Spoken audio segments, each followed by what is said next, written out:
sarkake Waaqayyoon korsa imin manke Tawaido olka sarkake Debi siblata Waaqayyoon ke Ethiopia olka sarkake Waaqayyoon korsa imin manke Tawaido olka sarkake Debi siblata Waaqayyoon ke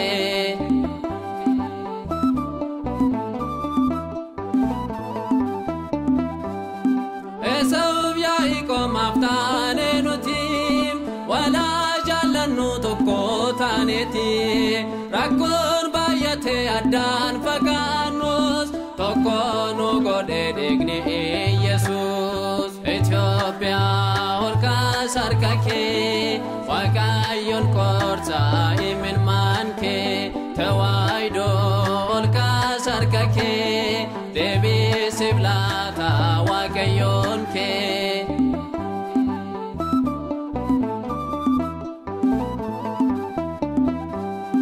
Nagaf jalalli tokko manni been seenaa gurraacha hunduu waldi been wanyaatu dhabe godaan Israa'el Maariyaam nuuf kadhu ilma kee Amaanu'el Ethiopia olka sarkake Waaqayyoon korsa imin manke Tawaido olka sarkake Debi siblata Waaqayyoon ke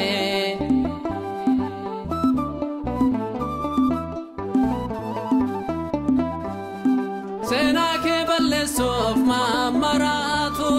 dangaa kee ormatti gorgoratu diraare abbaan Phexros kaleessa biyyaaf kan du'u dabarsee lubbuusaa Ethiopia olka sarkake Waaqayyoon korsa imin manke Tawaido olka sarkake Debi siblata Waaqayyoon ke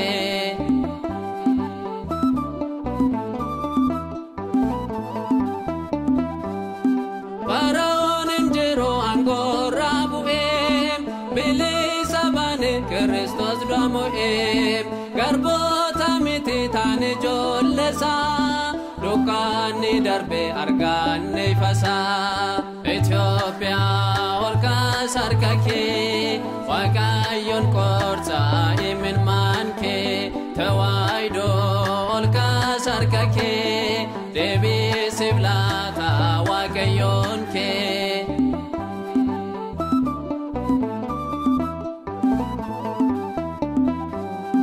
Kan keefa Baabiloon jechuun wal qooduu Obbolaan Yoosef ajjeesuuf gaadhu ajjeesaan kaleessaa du'ee argame aangoon mo'icha onuuf labsame Ethiopia olka sarkake Waaqayyoon korsa